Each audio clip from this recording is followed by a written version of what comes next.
Hello everyone. Make sure to like and subscribe to the channel and leave a comment with where you're watching from and your current time before we begin. YouTube will, that way, keep showing you stories just like this one. She was 12 when she vanished into the hills. No police report, no search party. The family claimed she'd been sent away for her education, but 3 years later, she returned. On her hip was a child, and on her finger, a wedding band. The man she clung to called her his wife. He was nearly 40, and he was also her father. For decades, the locals up the ridge whispered about that family, but no one dared confront them. Not officially, not in person. The Patriarch was vicious in private, charming in public. And he knew how to keep secrets buried, sometimes even literally. What investigators found when they finally got involved was unlike anything they'd ever encountered. Gravestones were moved, birth certificates were forged, and entire family trees were twisted into shapes that were impossible. This isn't just a story about one sick man. It's about what happens when a bloodline is left in isolation long enough to rot. This is the true story of the most inbred patriarch in American history. A man who, inside his own home, rewrote reality until even his own children were unsure of who they truly were. He wasn't born evil. At least, that's what the townsfolk used to say. Elijah Maddox came from a family of proud isolationists in southern Appalachia, tucked deep into a part of Kentucky that never welcomed strangers or roads. His father was a drunk. His grandfather was a preacher. But Elijah had a gift. Elijah was smart. Too smart. By the age of 15, Elijah had memorized entire scripture passages, regional school systems' legal exemptions, and local tax codes. He used those skills to remove his siblings and himself from public oversight. No doctors, no school, no interference, no birth certificates. By his early 20s, he was the undisputed head of the Maddox land, a sprawling mess of graves no one had marked, livestock, and cabins. He claimed God had chosen his bloodline to be pure, untainted by the outside world. His followers, mostly his own kin, called him Papa Eli. In town, they joked about the Maddox cult, but behind closed doors, those jokes ended with a nervous glance over the shoulder because the truth was no one truly knew what was happening up there. What they didn't know was that Elijah had already chosen his wife. She was 7. Her name was Rebecca. Rebecca Maddox was Elijah's second daughter by blood, first by choice. From the moment she could speak, she was told she was special, different. Elijah said she was made for him, a phrase Rebecca would later whisper to herself in the dark, and one no one outside the family ever heard. She was homeschooled, if you could call it that. Her lessons were silence, obedience, and scripture. By 9, she was preparing meals for the entire compound. By 10, she was sleeping in Elijah's cabin. There were no vows, no rings, no ceremony, just a statement. "This is my wife now," Elijah told the others, who nodded without looking up. They knew better than to protest. Some were his sons, others were his brothers. All of them were caught in the same trap, born into a bloodline that had forgotten where it began and ended. Rebecca gave birth at 13. The child was born with a cleft palate and fused fingers.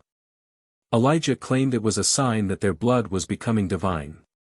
He named the boy Caleb and announced that one day Caleb would marry his own sister to continue the line.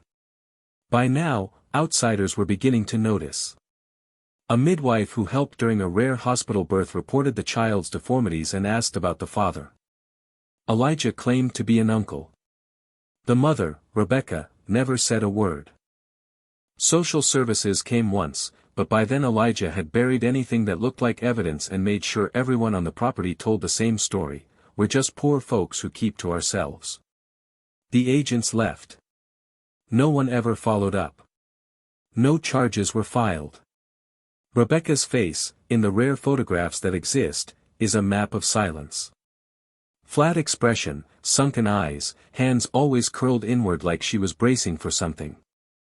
Some believe she tried to run once at 15. There's an old shed on the edge of the property with a rusted C-high and lock outside and scratch marks on the inside of the door. Nobody knows what it was used for, but after that year, Rebecca walked with a limp. She bore 4 more children. Only 2 survived. By the late 1980s, the Maddox's land had become a self-contained universe. Laws didn't enter, and no one left without Elijah's say-so. The cabins were falling apart, but inside, the hierarchy was rigid. Elijah ruled at the top, surrounded by a web of women he called wives, many of whom were also his younger sisters, nieces, or daughters. He had convinced them that this was God's order. That their suffering was sacred. That the blood must never be diluted. It wasn't just abuse. It was doctrine. And those born into it had never heard anything else. But rot like this can't hide forever. One of the boys, Elijah's son, or maybe his grandson, it was never clear, began coughing blood and developed seizures. They brought him to a rural clinic 2 counties over, hoping to avoid attention. But this time, the doctor asked too many questions. Why no medical records? Who were the parents? Why was the boy so underweight? His speech was delayed, his limbs didn't match his age, and his eyes. His eyes looked like someone who had never seen daylight.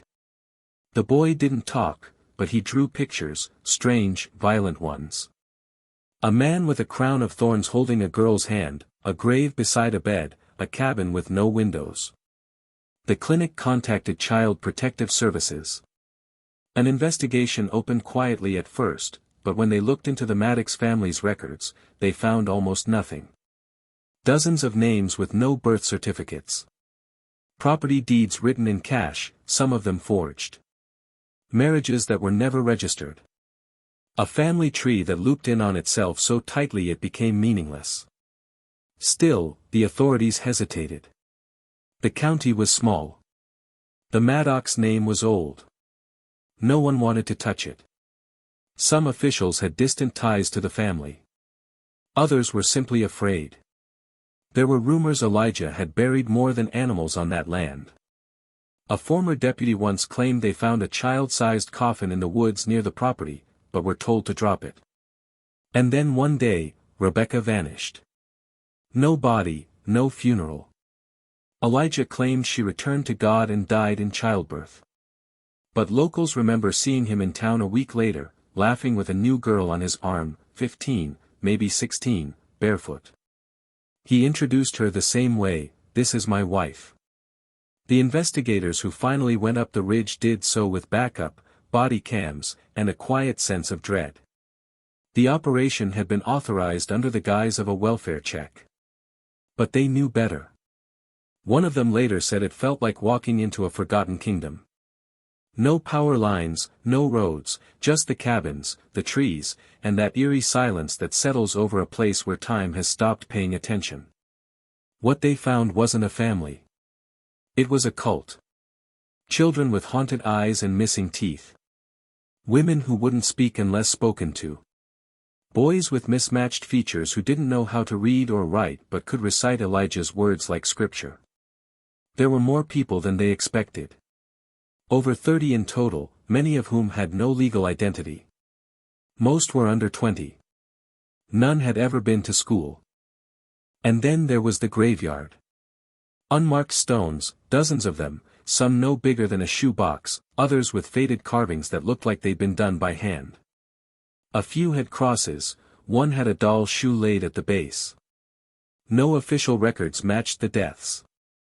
Elijah claimed they were natural passings, but the coroner would later confirm signs of disease, trauma, and what he referred to as prolonged physical deterioration consistent with neglect or extreme genetic inbreeding. Elijah was calm during the whole thing. He invited the deputies into his cabin like it was a Sunday picnic, offered them lemonade, smiled as he quoted from the book of Leviticus. "The sins of the world won't touch us here," he said. "My blood is clean." One officer described the moment they noticed the photos on the wall. They were all of Elijah, standing with different women, all young, all dressed in makeshift white gowns, some clearly pregnant. One of them, pale, barely a teenager, had a black eye. The label underneath scribbled in marker read, "Wife number 6, purest of them all." They arrested him on the spot. But even then, Elijah just laughed as if they had walked into his story, not the other way around. He said, "They'll never believe you because no one ever wants to believe the devil wears a preacher's smile." The trial was a media circus, but a strange one. Cameras were banned from the courtroom. Witness testimonies were sealed.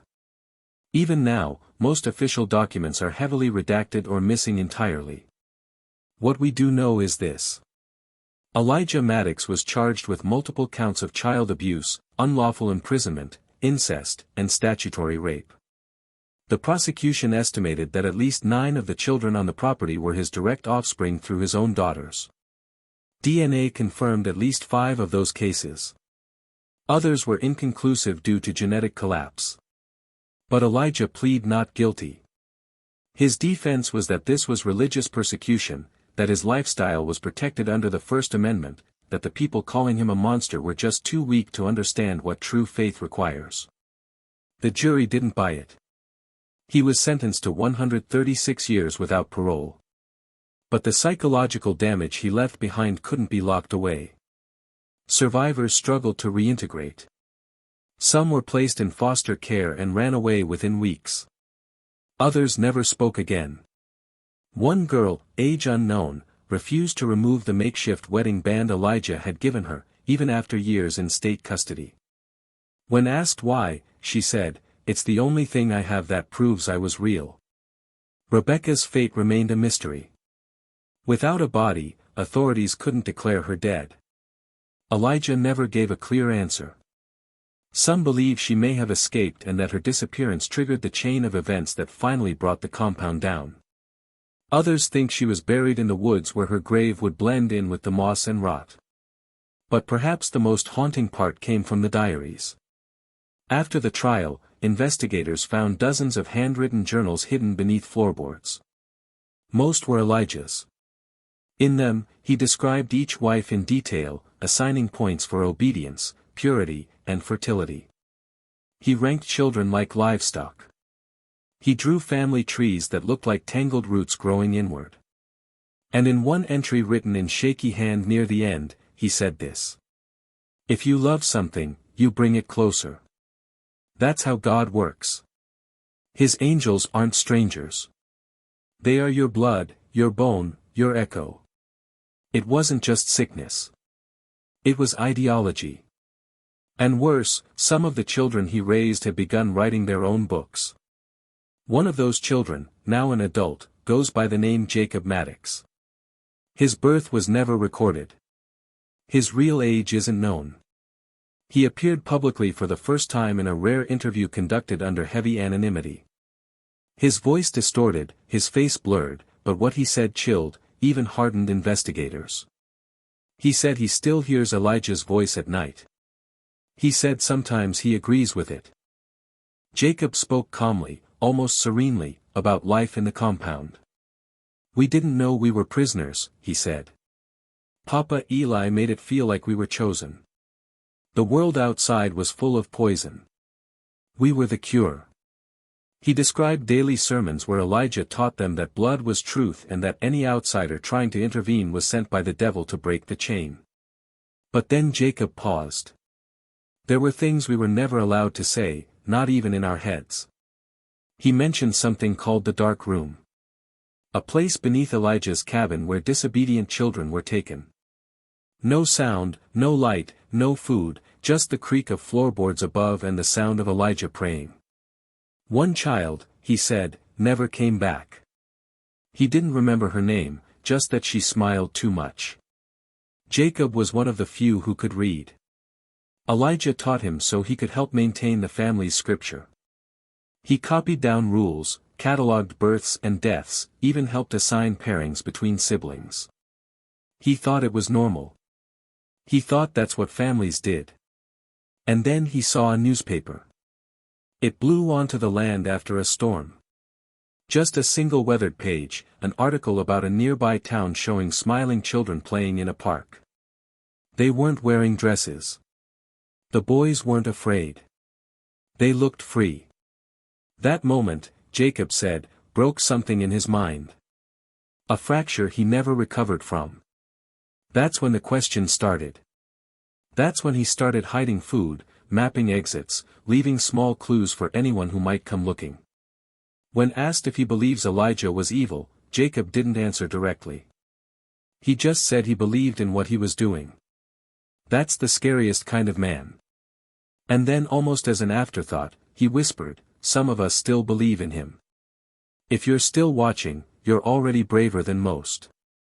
Tell us in the comments, what would you have done if this was your bloodline?" The Maddox property has been empty for years now. The state seized the land, demolished most of the cabins, fenced off the graveyard, but nothing's been built there. Locals say the ground feels wrong, like it's still holding its breath. Sometimes hikers report hearing a child's voice calling from the trees. Other times they find small handmade dolls strung up in the branches wrapped in wedding lace. One group of paranormal investigators claim to have found a cellar beneath the ruins of Elijah's cabin filled with journals too warped by mold to read and rotting Bibles. They said it felt like the house itself was still listening. But here's the part that should really make you uneasy. The bloodline didn't end with Elijah. Several of the children were adopted out under sealed court records. Some simply vanished into the system. Some changed their names. One case worker who spoke off the record claimed that at least 2 of the children ran away in their teens. Never resurfaced. Another was adopted by a family in Ohio and later arrested for holding a teenage girl captive in a makeshift basement chapel. One son, Elijah's final heir, according to his journals, was never found. There's speculation, of course. Online forums, true crime Reddit threads, videos with grainy footage claiming to have spotted Elijah's ghost child walking the Appalachian Trail. But it's not the ghost you need to worry about. It's the ideas. Elijah's writings, twisted as they were, have started circulating online. In the darker corners of the internet, there are groups discussing purity bloodlines and the return to divine family order. Some even quote Elijah directly as if he were a prophet. They call him Father Eli. And if history teaches us anything, it's that monsters don't always stay buried. Sometimes they leave seeds behind. Seeds that grow in silence.